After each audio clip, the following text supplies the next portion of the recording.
Je vous recommande la boutique La Londoloise, c'est Judith Londolé. Si vous voulez être classe, chic, être habillé, être admiré. Parole de Mopao Mokonzi.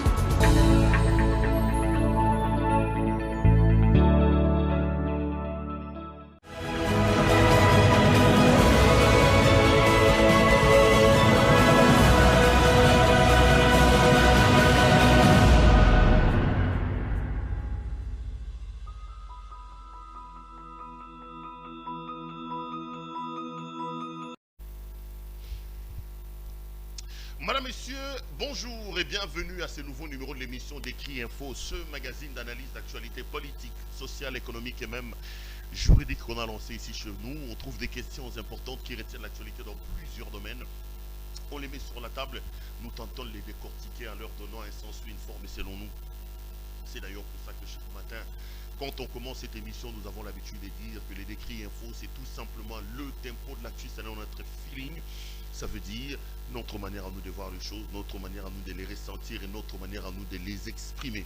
Je suis donc heureux d'être là encore aujourd'hui avec vous. Je tiens d'ailleurs tout de suite à vous souhaiter un très bon week-end. Nous sommes aujourd'hui samedi. Bon week-end à vous tous. Que Dieu vous accorde le vœu le plus profond de vos cœurs. Que le Seigneur vous fasse énormément du bien et que Dieu accomplisse les promesses et les choses qu'il vous a promises. Moi, je m'appelle Pero Louara, je suis donc CPL. Je suis heureux de vous retrouver dans le cadre de ce magazine d'opinion. Magazine d'opinion parce que c'est mon opinion, qui n'est pas une parole d'évangile, faut-il le rappeler ici. Ici, je viens, j'ai dit, écoutez, les Ougandais sont rentrés chez nous. Voici ce que moi, messieurs Claude Pero Louara, je pense de ça. Donc je suis vraiment en train de donner une opinion, une manière personnelle et propre de voir les choses et de les ressentir. Donc on est vraiment dans le domaine d'opinion, prenez ça comme ça. Et je dis toujours ce que j'ai dit ici n'est pas du tout une parole d'évangile. J'expose mes propos étant pris de vos critiques parce que je reste foncièrement convaincu que du choc d'idées, la lumière, alors la vraie lumière finit toujours par jaillir. Heureux donc d'être là ce matin avec vous, plutôt ce soir, parce que l'émission sera diffusée le soir, et je voudrais donc qu'on parle de deux, trois petites choses. Mais bien avant, laissez-moi quitter de ces devoirs importants, de dire merci à notre partenaire, la boutique La Londoloise, Judith Londolé Betoko, Madame Betokos. Avec sa boutique La Londoloise, j'ai dit que vous êtes un homme, vous voulez vous habiller de manière chic, extraordinaire, veste, chaussures, cravate, chemise, tout ce qui concerne l'habillement homme n'a qu'une seule adresse. Regardez donc Judith Londolé, passez vos commandes à la boutique La Londoloise. Elle se fera, elle, le réel devoir et les réels plaisirs de pouvoir honorer vos commandes. C'est samedi aujourd'hui, cette chemise que je porte aujourd'hui, c'est aussi signé notre partenaire de la boutique La Londoloise qui m'habille encore ce soir. Si vous aimez cette chemise, appelez Judith Londolé Betoko, dites-lui que vous avez vu Pero Louara dans une chemise et vous voulez la voir. Elle fera le nécessaire pour envoyer vos commandes, quel que soit l'endroit où vous êtes dans le monde. Je sais qu'il y a des gens qui l'appellent des Botswana. Je ne savais pas qu'on nous regardait à Singapour, Botswana. Ça fait plaisir. Hamagi, Aditouri. Des gens commandent à partir de là et la boutique La Londoloise s'organise pour leur envoyer leur colis. Tout en respectant donc nos téléspectateurs, c'est une bonne chose. Les amis, vous avez vu mon thème. Je suis venu pour qu'on ergote un peu autour des grandes questions d'actualité politique de l'heure, notamment la question de la présence de l'armée ougandaise, la question de imbéciles délinquants ou plutôt voyous délinquants, des insultes qu'on a vues à fusion hier au Parlement, à l'Assemblée nationale entre le président de la Chambre basse du Parlement, M. Christopher Mosso, et les députés nationaux d'Élysée Sanga. Je parlerai de ça, je donnerai mon point de vue. Mais le principe, on ne va pas se dérober à cela. Le principe, c'est que j'avais dit devant vous tous que j'ai pris l'engagement de ne jamais commencer ces émissions sans pour autant réserver les premières minutes à la situation sécuritaire dans l'Est de la République. Vous connaissez, les amis, mon engagement pour la paix et la sécurité dans cette partie-là du pays. Moi, depuis un temps, j'avais décidé de rompre les silences parce que je refusais que mon silence soit considéré comme un silence coupable, comme un silence, je vais dire, voilà, comme un silence coupable. Et je me suis dit que aussi longtemps que la situation sécuritaire dans cette partie de la République restera volatile, moi je prends l'engagement de commencer mes écrits, de commencer mes éditos par cette situation-là. Pour moi, cette opération vise deux choses. La première, c'est de jouer un peu au lanceur d'alerte. Parce que je ne m'explique pas que nous soyons un peuple vivant dans ce pays et que nous soyons silencieux, que nous soyons taiseux au regard de la situation assez compliquée que nous vivons dans l'Est de notre pays. J'ai dit non, il est hors de question que je me taise. J'apporterai ma voix comme un lanceur d'alerte pour dire à l'opinion nationale, pour dire à l'opinion internationale que dans mon pays ça ne va pas, que ça fait pratiquement plusieurs décennies que des femmes sont violées, que des enfants sont décapités. J'ai encore vu certaines images choquantes, je n'ai pas réussi à arriver jusqu'au bout. Tellement qu'elles étaient atroces, ces images-là, insupportables. Je me suis dit, je ne peux pas m'expliquer ça. Si de par ma voix, les gens peuvent entendre et comprendre que assez est assez, que chacun à ce qui le concerne, que ce soit au niveau de la communauté internationale, que ce soit au niveau de la communauté nationale, au niveau de la diaspora, si chacun peut apporter sa pierre de contribution, j'aurais fait mon travail. Deuxième chose, je me dis, je suis congolais. De par ce que j'ai dit, je voudrais exprimer mon attachement et ma solidarité à nos compatriotes de l'Est de la République. Ces femmes innocentes qui sont violées avec brutalité et atrocité. Je voudrais leur exprimer ma compassion. Les amis, le Congo est le seul bien commun que nous avons nous tous. C'est le seul héritage que nous avons hérité de nos ancêtres, que nous, comme peuple, nous avons la responsabilité de protéger, de fructifier, de développer, au fin de céder à nos enfants un pays beaucoup mieux que ce que nous avons hérité de nos parents. Que vous soyez en France, en Belgique, aux États-Unis, partout dans le monde, les amis, n'oublions pas que notre pays, c'est le Congo, et que notre pays souffre énormément. Notre pays a des problèmes. Le Congo a besoin de ses dignes fils. Le Congo a besoin de ses dignes filles. Le Congo a besoin de ses intelligences. Que les gens réfléchissent, que les gens arrivent à mettre l'intérêt supérieur de la nation au-devant de leurs propres intérêts. Que nous puissions privilégier le mieux-être de nous tous, l'intérêt collectif au-dessus de l'intérêt de nous tous, des individuels. Si nous réussissons à faire ça, nous aurons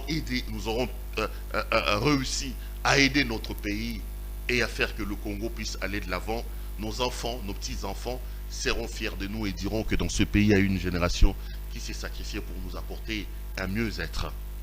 Voilà ce que j'avais à dire par rapport à l'Est de la République. L'Est de la République, les amis, à l'heure où nous parlons, c'est la présence de l'armée ougandaise. J'ai fait un décrit ici dans lequel j'ai donné ma position, mon point de vue par rapport à ce qui se passe là-bas. J'ai dit que ceux qui avaient la responsabilité de prendre la décision sur la présence, l'entrée ou non des troupes ougandaises ont peut-être des informations que moi, je n'ai pas.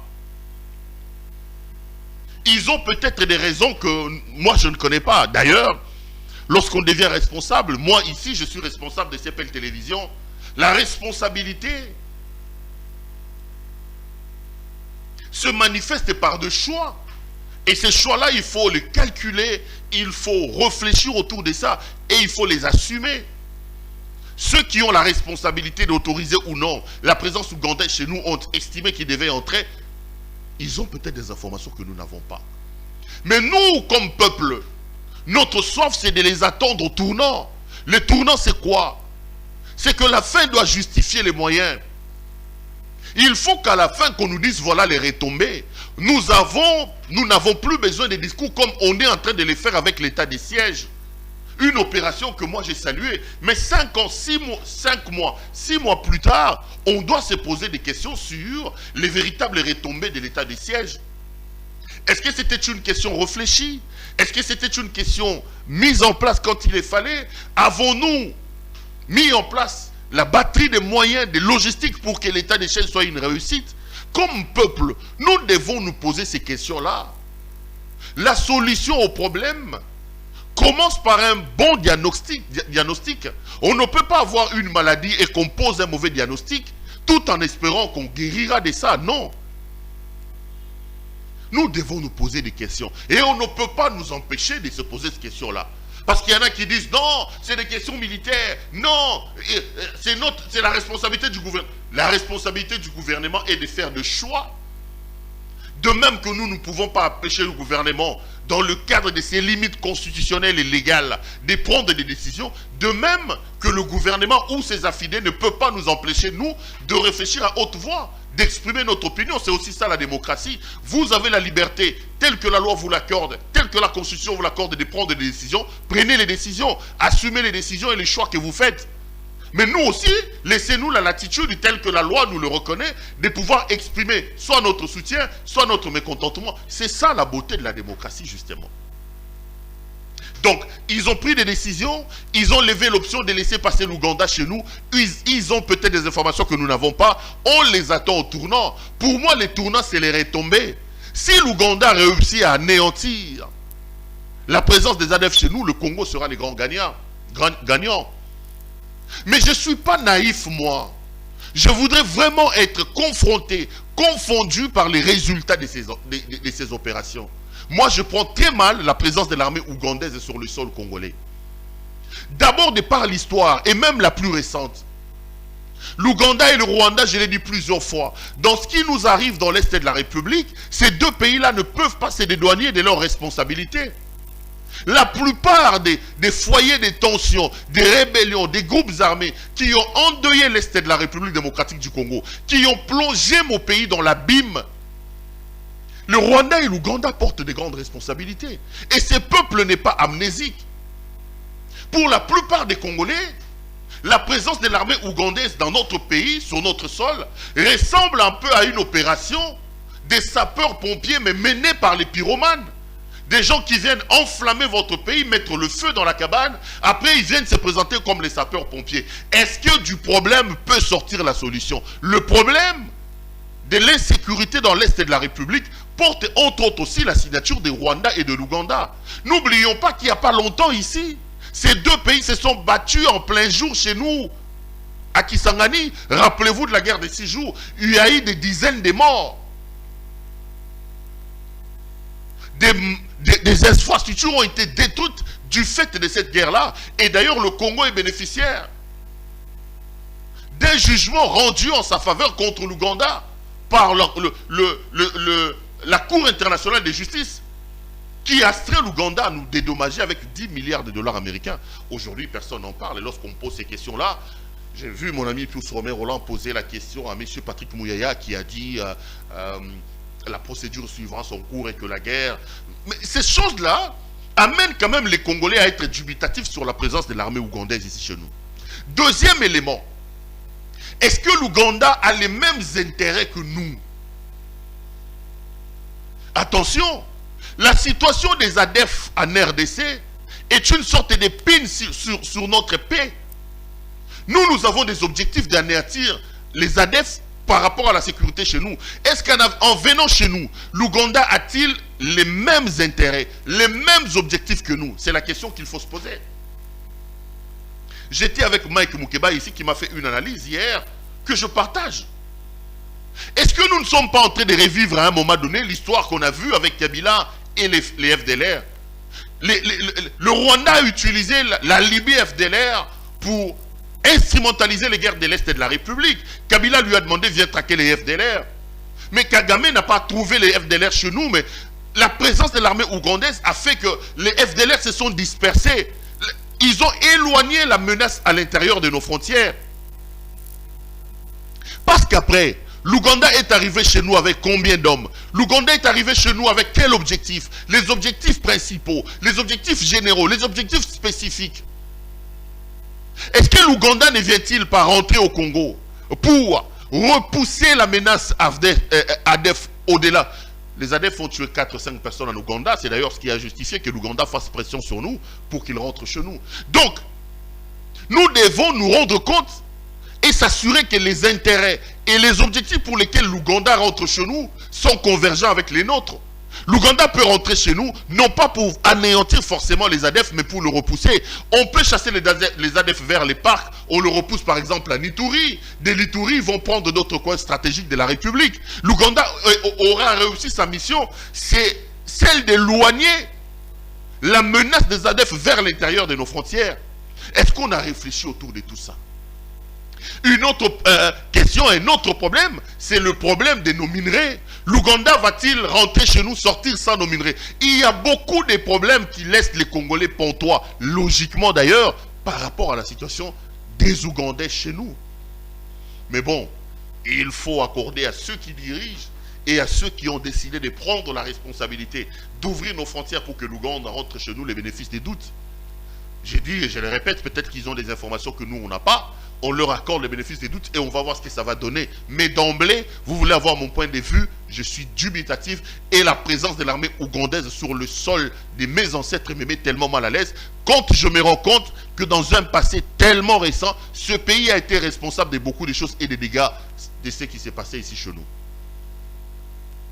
Mais n'oublions pas les amis, que la vraie solution à nos problèmes sécuritaires c'est nous-mêmes. La vraie solution à nos problèmes, c'est nous. Parce qu'en réalité, à part les ADF, nous avons plusieurs autres groupes armés qui écument l'Est de la République. Pas plus tard que hier, vous avez vu sur les réseaux sociaux circuler des images des colonnes de personnes fuyant le village de Mugwalu. La vidéo annonce que ces gens ont fui Mugwalu parce que soi-disant le rebelle Kodeko, je crois, était en train de se battre et de tuer les gens là-bas. Qui viendra alors combattre contre les Kodeko à Mugwalu? Dans les Sud Kivu, il n'y a pas état de siège, nous avons des problèmes. J'ai donné des explications ici. N'oublions pas qu'il y a aussi des soubresauts, des problèmes avec les Bakata Katanga qui de temps en temps font des désordres dans la province du Grand Katanga. Qu'est-ce que nous allons faire? À chaque fois que nous aurons des problèmes, nous serons face à l'insécurité dans notre pays. Devrons-nous ouvrir nos frontières pour que les étrangers rentrent? Qui va régler les problèmes de Bakata Katanga? Qui va régler les problèmes de tel, de tel, de tel, de tel? En réalité, la solution c'est nous-mêmes. Nous devons nous organiser pour que nous ayons une armée capable de nous protéger. Nous avons des vaillants éléments au sein des FARDC. Nous avons des vaillantes dames qui travaillent chez nous. Le vrai problème, c'est que le pays doit se doter de moyens.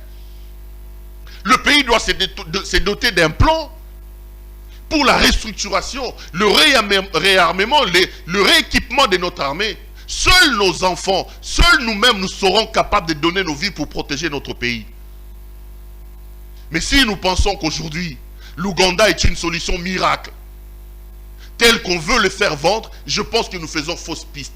À un moment donné, on nous a vendu l'état de siège comme la solution miracle. Moi-même ici, j'ai salué l'état de siège. Mais 5-6 mois après, on est obligé de faire rentrer l'armée ougandaise ici chez nous. C'est la preuve que l'état de siège à lui seul n'a pas réussi à combler nos besoins sécuritaires.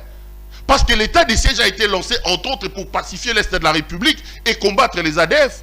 Pourquoi 5 mois plus tard, nous avons besoin que l'Ouganda nous vienne en aide? On quitte l'état de siège. Maintenant, les Congolais commencent à croire, ou certaines personnes veulent faire croire aux Congolais que la solution ougandaise est une solution miracle. Je regarde ma caméra, j'ai dit les amis, faisons attention. Je ne pense pas que les fils ou les filles ougandais viendront mourir chez nous en martyrs. Non. Est-ce que leurs intérêts sont convergents avec les nôtres? Quels sont leurs objectifs? C'est des questions que nous devons nous poser. Le travail que nous avons à faire, nous comme peuple, nous comme État, c'est de travailler pour remettre debout cette armée. Quand on aura une armée efficace, dissuasive, professionnelle, équipée, nous serons à mesure de nous protéger nous-mêmes. On n'aura pas besoin de ces Ougandais. Ils ne sont pas aussi magiques que ça. Aujourd'hui, on nous voit le Congo comme les ventres mous de la sous-région des Grands Lacs, le Congo comme le problème de la sous-région des Grands Lacs, alors que nous, avec tous les potentiels que nous avons, avec ce que Dieu nous a donné, on devait plutôt être la solution au problème de la sous-région. On devait plutôt être le problème, la solution au problème de la sous-région. Que faisons-nous, nous, comme État? Que faisons-nous, nous, comme peuple, pour notre armée? Vous avez lu le budget que M. Samalo Kondé est allé déposer au Parlement. J'avais des larmes. Ce budget-là, quand vous regardez, la répartition des crédits. Les budgets ne reflètent pas dans la répartition des fonds la détermination d'un pays, d'un peuple qui sait qu'il a des problèmes sécuritaires. Regardez les budgets, regardez les sommes que eux-mêmes ils se sont alloués en termes de fonctionnement des institutions. Regardez le budget qui est réservé à la présidence de la République, ça flambait. Regardez le budget à la primature, regardez le budget au Parlement. Les parlementaires ont vu leurs émoluments monter en grade. Mais regardez ce qu'on a réservé pour la justice. Regardez ce qu'on a réservé pour l'armée. Si on était sérieux nous-mêmes, si on se prenait au sérieux, j'aurais voulu que 40-30% de ces budgets soient réservés à l'armée. Qu'une fois nos autorités nous donnent l'impression que le Congo, nous tous, nous pouvons nous sacrifier pour des questions sécuritaires. On s'est dit, notre armée, nous sommes en plein état de siège, nous faisons un budget état de siège. Faisons des sacrifices nous-mêmes. Laurent Désiré Kabila le disait ici. Il avait même trouvé une expression quand il parlait de l'effort de guerre. Quand il a parlé de l'effort de guerre. En tout cas, sauf les débuts un peu de notre, après l'indépendance, les débuts de Mobutu, mais je crois quand même que Kabila avait une vision. Je parle de Kabila, Laurent Désiré. Hein. Je ne parle pas de son fils. Laurent Désiré Kabila avait une idée. Laurent Désiré Kabila avait une vision. Il était prêt à donner sa vie pour cette vision-là. Nous sommes en plein état de siège. Vous avez lu le rapport de la Commission défense et sécurité de l'Assemblée nationale qui fustigeait le manque de moyens, le manque de situations logistiques, le manque d'effectifs par rapport à l'état de siège. Mais le budget que le Premier ministre est allé nous déposer ne reflète pas la détermination de tout un État à pouvoir régler définitivement ces problèmes. Mais qu'est-ce que nous voulons exactement dans le pays? C'est comme ça que j'ai dit au départ. Si nous voulons apporter des solutions à nos problèmes, nous devons poser des bons diagnostics, nous devons poser des bonnes questions et apporter des solutions qu'il faille. Regardez nos services de sécurité, messieurs. Regardez nos services de renseignement, messieurs. Regardez nos services d'intelligence, le renseignement militaire, le renseignement civil. L'État doit leur donner des moyens. L'État doit leur donner des moyens. Ces gens travaillent nuit et jour. Regardez notre police. Si vous voulez vous en rendre compte, démarrez votre voiture, passez seulement, voyez nos roulages. Ils font un travail remarquable, mais dans quelles conditions? Quand est-ce qu'on leur a doté des tenues et des bottes pour la dernière fois? Combien sont-ils payés? Leurs enfants, leurs femmes? L'État doit être conséquent, doit être responsable. Il ne faut pas que nos problèmes et les solutions se trouvent au niveau de la proclamation, pas dans les actions. Quand on regarde les budgets de l'État pour 2022, ces budgets-là ne reflètent pas notre détermination et notre volonté à pouvoir mettre fin à la situation sécuritaire, et à résoudre les épineuses questions soulevées notamment par la commission défense et sécurité. Donc la présence de l'armée ougandaise sur notre sol, je vous avoue, je vous dis la vérité, moi ça me met mal à l'aise. Ça me met très mal à l'aise. Mais comme je dis, quand le pays est en guerre, nous devons apporter notre solution. Je soutiens donc nos autorités qui ont pris ces décisions. Je veux dire, nos forces armées qui sont sur le terrain. Les autorités, eux, ils ont pris, ils ont pris les décisions, ils connaissent les tenants et les aboutissants. On attend voir ce que ça va nous apporter. Mais force à nos FARDC, force à nos vaillants militaires dans l'Est de la République qui sacrifient de leur vie, qui donnent de leur sang pour que ce pays reste debout. Je voulais parler de cette question des imbécilités ou voyous, comment ça s'appelle, voyous, délinquants. Cet incident intervenu hier à l'hémicycle du Palais du Peuple. Mais laissez-moi dire un mot parce que j'ai vu un communiqué publié ce matin par mon ami Constant Moutamba, au nom de la dynamique progressiste et révolutionnaire du FCC. Vous savez que M. Mosso avait adressé une correspondance au parti d'opposition pour qu'il comble les vides, pour qu'ils viennent pourvoir au poste de l'opposition au niveau du bureau de la Commission électorale nationale indépendante.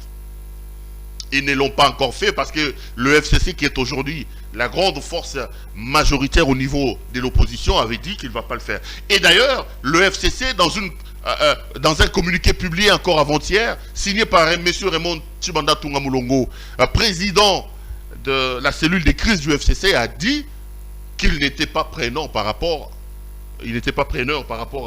à cette correspondance-là. Il a donné des raisons. Mais ce matin, j'ai vu un communiqué publié par ceux qui se présentent comme la dynamique progressiste et révolutionnaire du FCC. Ça, c'est des groupes de Constant Moutamba et tout. Ils disent dans leur communiqué qu'ils se sont réunis et l'urgence de mettre un terme à l'impasse liée notamment à la commission électorale est arrivée. En définitive, ils ont décidé d'approcher les bureaux de la commission et les bureaux de l'Assemblée nationale pour étudier le mécanisme ou le contour de ces nouvelles appels à candidature. Constant Moutamba, chers amis et frères, arrêtez ces histoires-là. Ces histoires de dédoublement des partis politiques.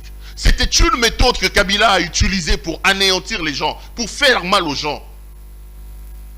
Je pense vraiment que ce que Constant Moutamba fait, ce n'est pas le pouvoir actuel ou ce n'est pas une stratégie mise en place par l'Union sacrée pour anéantir le FCC. Sinon, on refera ce que le régime est en train de faire dans beaucoup de domaines, en reproduisant les mêmes erreurs que Kabila, en faisant les choses sur base des postulats et des actions posées par Kabila. Constant Moutamba, sa Nojek, il est jeune. Concentre-toi sur ta Nojek, papa. Comment est-ce que vous pouvez lancer un mouvement et vous dites que vous êtes solidaire et loyal à M. Kabila?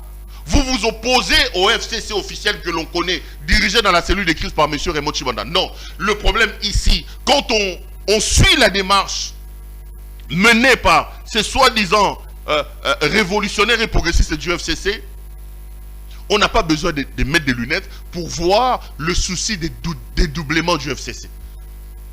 FCC, oh, Jeannette Kabila, Lekia Kabila, Siejaga,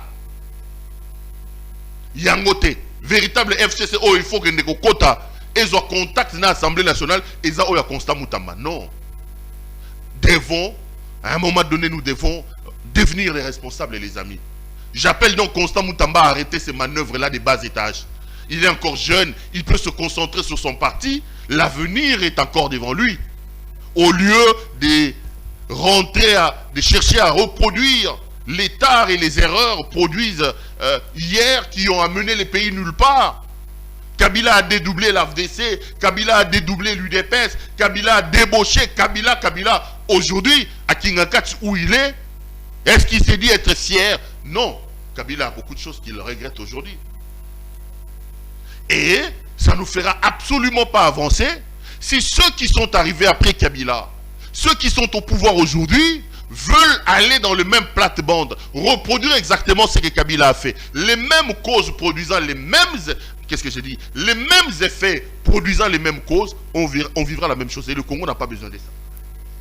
Le Congo a besoin du changement parce que le régime qui est en place a également été élu sauf du changement de ces peuples qui a voté, qui a fait un vote sanction contre Kabila et contre son régime. J'en viens à mon sujet du jour, les amis. Hier, il y a eu débat sur la reddition des comptes à l'Assemblée nationale. Et le député Delis Sesanga a pris la parole dans son allocution, que je salue d'ailleurs. Monsieur Sesanga s'en est pris aux autorités, au gouvernement, à l'exécutif notamment. Le député national ne comprend pas comment est-ce que l'exécutif va toujours au-delà des budgets et des lignes de crédit qui lui est, ou qui lui est, je parle de l'exécutif, qui lui est assigné. Et il a dit que pour lui c'était une violation de la loi. Cette violation-là, Delis Sesanga a répété plusieurs fois, il s'agit de la délinquance, une délinquance financière, les amis. J'ouvre une parenthèse là-dessus. J'ai appris de certaines personnes que le dépassement budgétaire n'était pas une infraction. Je ne suis pas spécialiste en économie, je ne suis pas spécialiste en finance, mais je ne suis pas d'accord sur cette option et cette assertion-là.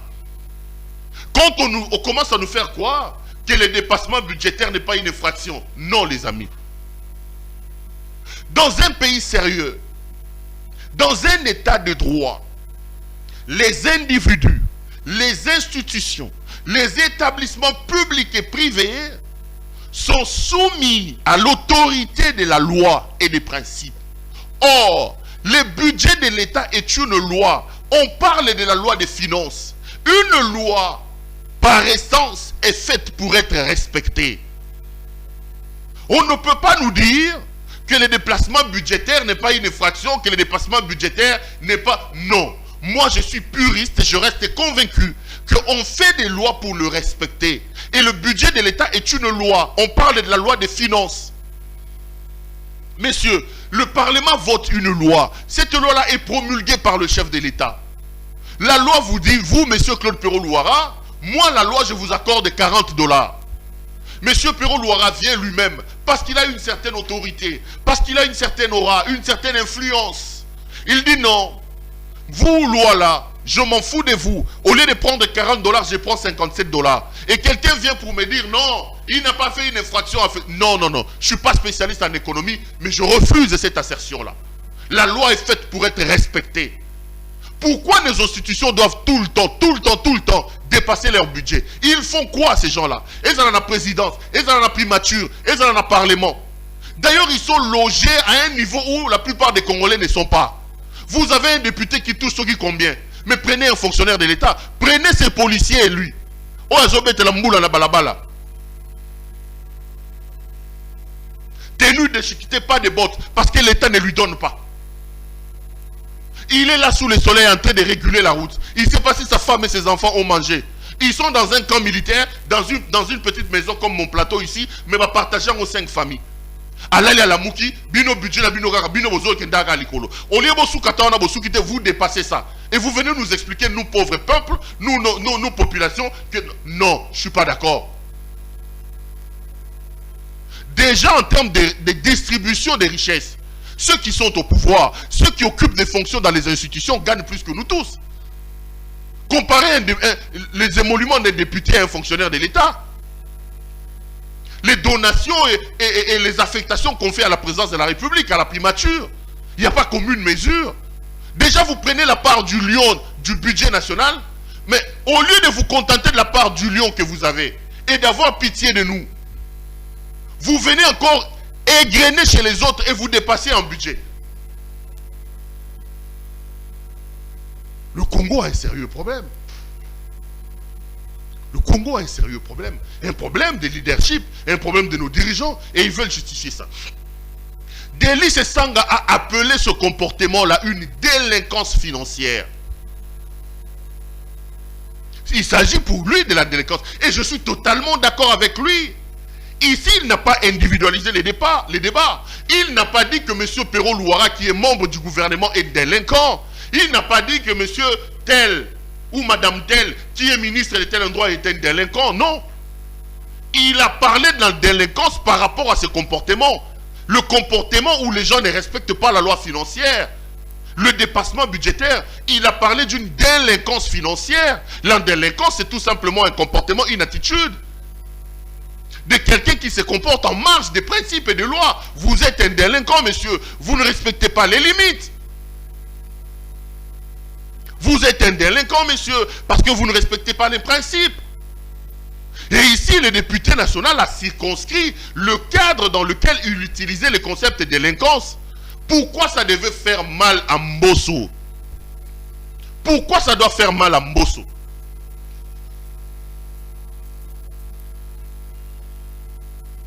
Pourquoi ça doit faire mal à Mbosso? Donc Mbosso, lui, il est là, à son âge, pour jouer la couverture et les chiens de garde des gens qui ne respectent pas la loi. Mbosso veut transformer la République, Mbosso veut transformer le Parlement du pays à une chambre des gens qui sont là pour applaudir la malgouvernance, le non-respect des principes. Pourquoi ça doit le déranger, les amis? Et Mbosso s'est permis de couper la parole à Délice Sanga et de dire à Délice Sanga de retirer. Non, il ne devait pas retirer. Parce que la délinquance dont est question ici n'était pas une question d'individu. C'était une question de comportement. Monsieur Mbosso, je regarde la caméra. Le fait de ne pas respecter les principes, le fait de ne pas respecter la loi est une délinquance. Quand on vous dit voici vos limites, quand on vous dit voici ce que vous ne devez pas faire, quand on vous dit voici les principes, Vous venez, vous marchez sur le principe, vous dépassez les limites, les bornes établies. Le comportement là que vous affichez est une délinquance. Et Dely Sesanga avait raison. Dely Sesanga a totalement raison. C'est que fait nos autorités, c'est que fait l'exécutif en ne respectant pas leur ligne de crédit, en agissant en dépassement des budgets, en ne respectant pas la loi des finances, est une délinquance. Dely Sesanga avait raison de traiter ce comportement-là des comportements délinquants. Il n'a pas dit que Sama Lukonde est délinquant, il n'a pas dit que Nicolas Kazadi est délinquant, il n'a pas dit non. Il a dit que ce comportement-là est une délinquance financière. Parce que les gens sont en train de tordre le cou à la loi financière. Pourquoi ça doit déranger Mbosso? Mbosso lui coupe la parole et Dely Sesanga dit que Mbosso était un voyou. Bon. Je n'irai pas dans ce sens-là, moi, mais je suis d'accord avec monsieur Dely Sesanga. Je ne veux peut-être pas répéter ce qu'il a dit ici. Je suis totalement d'accord avec monsieur Dely Sesanga. Le non-respect des principes est une délinquance.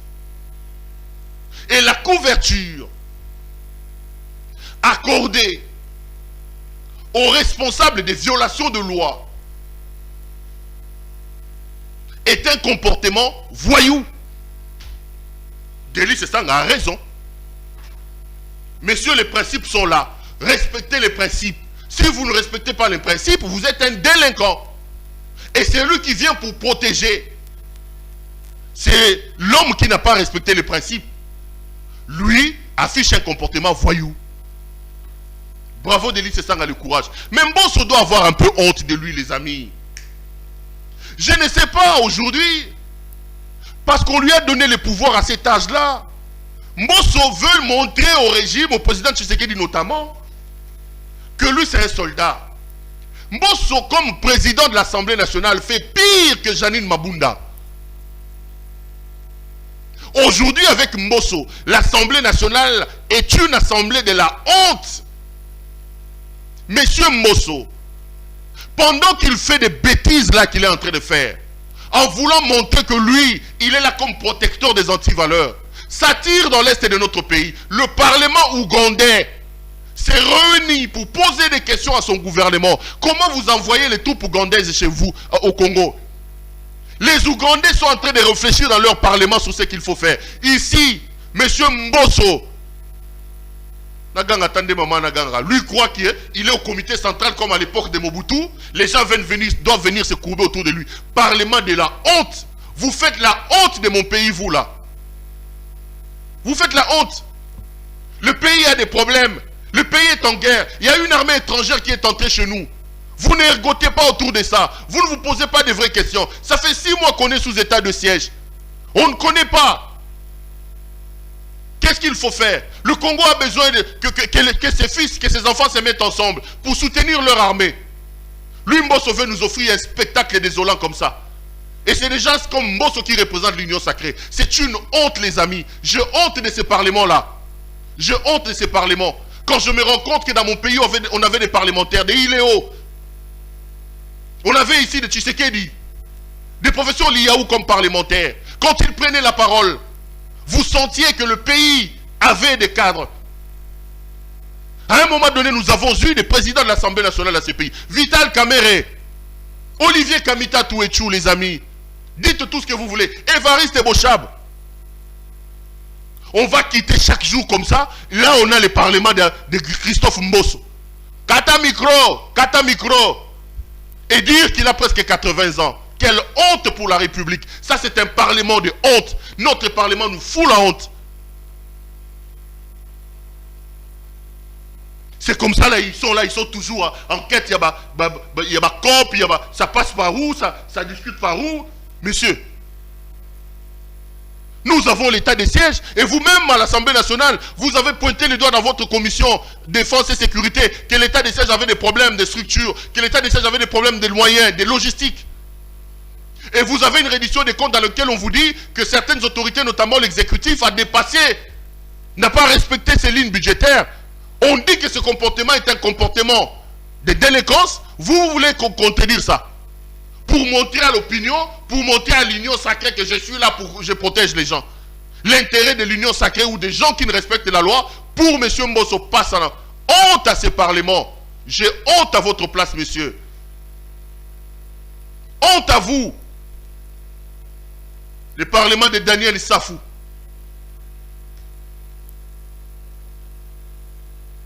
Le parlement de Christopher Mbosso. Le parlement de Jean-Marc Kabound.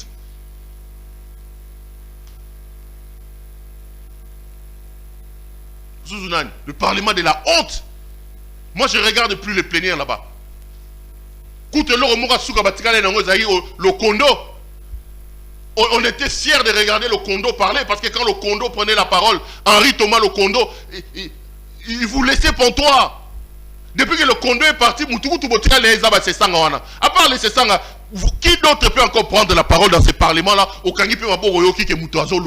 Dans ces parlements-là. On a perdu le Kondo. Chaque jour qui passe, c'est comme ça. Ça devient un parlement de la honte où les gens peuvent venir s'insulter comme ça. Un président qui ne prend pas de la hauteur, qui ne comprend pas que comme président de la chambre haute basse du Parlement, il doit faire preuve de sagesse et dire qu'il a presque 80 ans.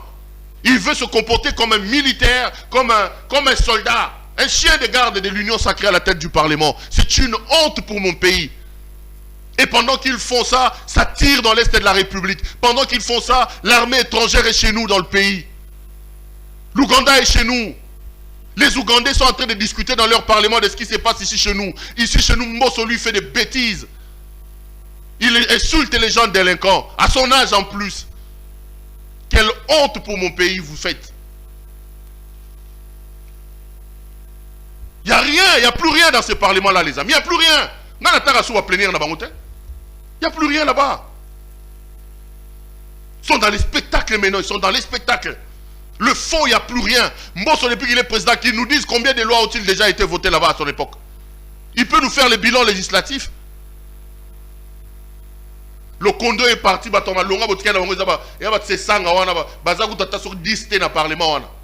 ils sont combien les vrais parlementaires là-bas? Ils sont combien? Pour qui nous, comme population, on peut être fiers? Combien? Le Kondo est parti, tout là comme. C'est ça, ça combien?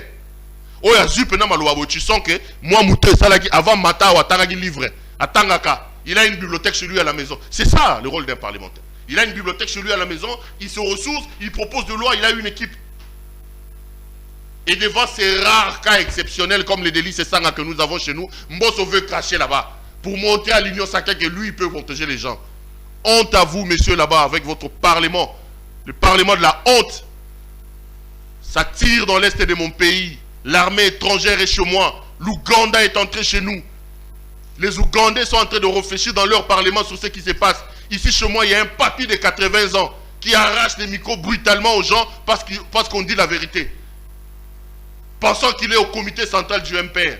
Il ne comprend pas que c'est la démocratie maintenant et que Mobutu est déjà décédé et que le MPR n'existe plus.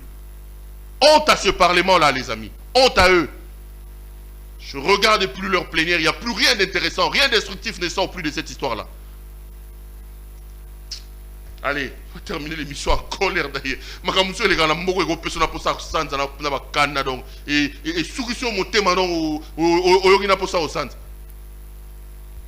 Retrouvons-nous demain, bande de monsieur Sili. Tout le monde a le.